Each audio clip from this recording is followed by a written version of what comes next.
এই সেই পুলওয়ামা যেখানে 14ই ফেব্রুয়ারি হয়েছিল সেই ভয়াবহ দুর্ঘটনা।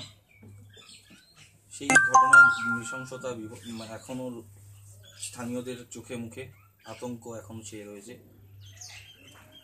আমরা যেখানে দাঁড়িয়ে আছি সেখান থেকে সেই দুর্ঘটনার জায়গা প্রায় 200-300 মিটার, কিন্তু এখনও আপনারা যদি ওখানে দেখতে পারেন ওই দোকানের কাঁচ ভেঙে পড়ে গেছিল।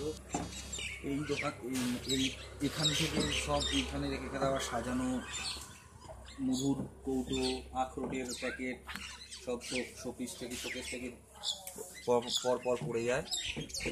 তো সেদিনের দুঃস্বপ্ন এখনও কাটিয়ে উঠতে পারেননি স্থানীয়রা, এখনও তাদের মনে আতঙ্ক। একটু আগেই এখান থেকে আর্মির পেট্রোলিং ভ্যান সাইরেন বাজিয়ে গেল, নিজেদের মধ্যে তারা কথা বলতে শুরু করে দিলেন যে আবার না জানি কি হয়। এইভাবেই একটু একটু করে সেই ভয়ানক দিনটাকে ভুলতে চাইছেন স্থানীয়রা।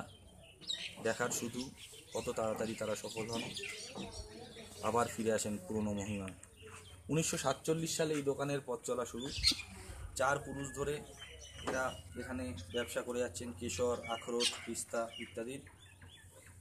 এই দোকানে ক্রিকেটার, ফিল্ম আর্টিস্ট, অনেক সেলিব্রিটি এখানে এসছেন, অনেক ঘটনার সাক্ষীরা। কিন্তু এইরকম ভয়াবহ ঘটনা এই জীবৎকালে তারা দেখেননি, এমনটাই দাবি দোকানের মালিকদের। সেই পুলওয়ামা থেকে সোম রায়, সংবাদ প্রতিদিনের জন্য।